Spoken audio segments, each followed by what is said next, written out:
Pang ilang ano mo na yan, pag nililinisan. Bisperas ng Pasko nang aming bisitahin si Nano, hindi niya tunay na pangalan sa kanilang bahay sa barangay Lower Dagshan, Baguio City.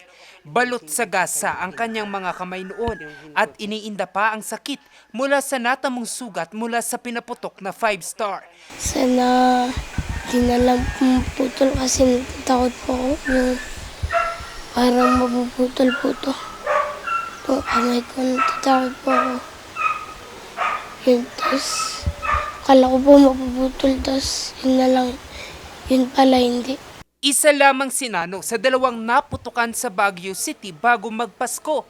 Ito'y sa kabila ng ipinapatupad na firecracker ban at Memorandum Order No. 178 Series of 2025 na magpapanagot sa mga opisyal na magpapabaya sa pagpapatupad ng ordinansa kontra paputok. We will hold them accountable, yung mga barangay officials, lalo na kung nagkaroon ng injury sa mga barangays nila. We will hold them accountable. Kailangan talagang nila, umikot sila ng husto at i-remind sa tao, gumalaw sila. Kaya naman, nitong December 27, pinagsisira ng mga kawani ng Baguio City Police Office ang nasa higit 5,000 mga paputok na kanilang kinumpiska.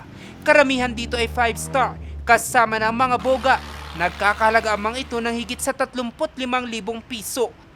At para hindi na mapakinabangan pa, inilublob ito sa tubig habang pinagyuyupi naman ang mga boga. Hopefully, hanggang doon na lang po, we're going to pin that number to sana. That is our objective. And we are very fortunate that nung Christmas Eve, yung bisperas ng Pasko at saka nung Pasko, we recorded 0, no incidents of firecracker-related injuries. And we will keep on doing interventions just so to achieve that yung hindi natin madadagdagan. Sa tala ng Department of Health, nasa 112 na ang bilang ng naputukan sa bansa simula December 21. Pinangunahan ito ng Metro Manila na may 52 kaso, na sinundan ng Ilocos Region na may 12 kaso. Kaya naman para iwas disgrasya, ngayon pa lang, pinaaalahanan na ni Jacqueline ang kanyang anak tungkol sa masamang dulot ng paputok. Kaya naman, turutot at iba pang alternatibong pampaingay na lamang daw ang kanilang gagamitin. Mga takip ng kaldero, yung mga yero pinupukpok, pangpawala daw ng malas. Oo, yung mga paputok, ma'am. Ay hindi, hindi kami gumagamit ng mga paputok. Kasi po, Delikado, baka sa hospital pa yung punta.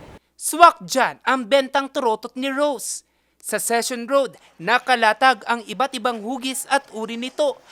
Ang presyo, naglalaro mula 35 hanggang 80 pesos, depende sa klase at laki. Para magingay lang kaysa papatok.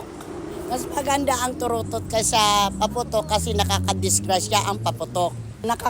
Nakakasaya lang ng tao, nakakaaliw sa boses. Ano man ang paniniwala sa pagsalubong sa bagong taon, maingay man o simpleng selebrasyon, mas maganda pa rin daw itong salubungin nang hindi nasusugatan at ligtas ang buong pamilya mula sa kapahamakan. Jose Robert Inventor, RNG News.